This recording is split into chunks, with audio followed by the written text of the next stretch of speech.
Hi, this is Ron Davis. On behalf of the National Burglar and Fire Alarm Association, we are here with Ed Bonifas, and Mr. Bonifas is the head of sales, marketing, operations, management, recruiting, training, everything except finance at ADS out of the Chicago area in Aurora. Am I correct? Absolutely not. At least a third of that is correct. At least a third. Ed is not only involved very actively in the business of ADS, which is arguably one of the most, if not the most successful company in the Chicago area, possibly in the Midwest, if not in the entire country. He is also designated as one of the incoming presidents of the CSAA. Are you now the next president in line, waiting? The next one in line, I follow Bud. And that's a good succession. That means the industry is going to be, at least that portion of it, in good hands. Ed, let me ask you a question. You arguably have done, what, 100, 200 acquisitions over the years? No, I think the number is closer to 50. Oh, 50, something like that. Well, we'll make it grow for you. And of all the acquisitions you have done, and in all of those, what is the common denominator of those that didn't happen? For what reason didn't something happen when you looked at an alarm company? Well, I think a lot of times there's unreasonable expectations of the seller as to what their companies are worth, and I think that causes some trouble sometimes. And in a lot of cases, there's just not good chemistry between the people that are buying and the people that are selling. And just like buying something, people sell to people. And if the chemistry is not right, the deal doesn't work. And when you look at a company, do you find that the companies with the best business practices seem to command the best prices? Well, if the best business practices are the things that make their companies the most valuable, of course. Well-run companies are easy companies to roll into our company because the customers have similar expectations of service and of the people they're dealing with, and a lot of times you get really good people from good companies, so that does make it a good acquisition. Well, then let me ask where I'm going with this another way. What makes a well-run company? What is it that you look for in a well-run company? Well, you look for good people. You look for people that had a good service ethic, that took care of their customers, that charged a fair price for what they do, that delivered on what they promised, and that pretty much makes a good company and makes a good account when you're finished. How about in terms of financing, record keeping, contracts? Do you look at all of that?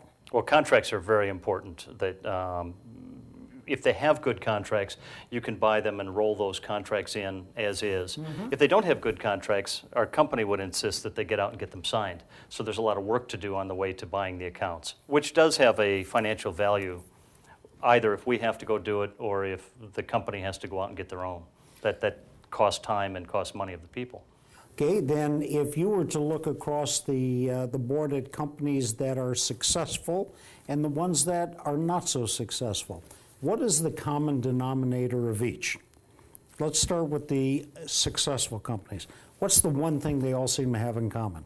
They provide good, consistent service. The customers have an expectation that things are going to work all the time, and that when they call for service, they get a person out and that person can make the repair and get it going again.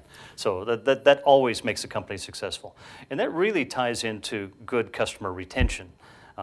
Customers that have been treated well tend to stay with the company they're with and have an expectation when they come over and you purchase the accounts that you're going to do the same. And if you do, you'll keep the accounts as well.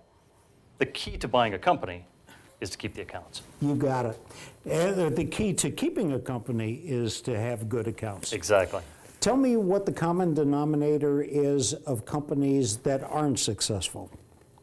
Well, I think that in many cases, companies that the owners aren't there, they're trying to have other people run their companies for them. They don't pay attention to contract language. They're not providing great service, and the customers have a pretty low esteem of the company they were doing business with. Makes it for a tough integration. Sometimes making a change and they're out looking for somebody else to do business with.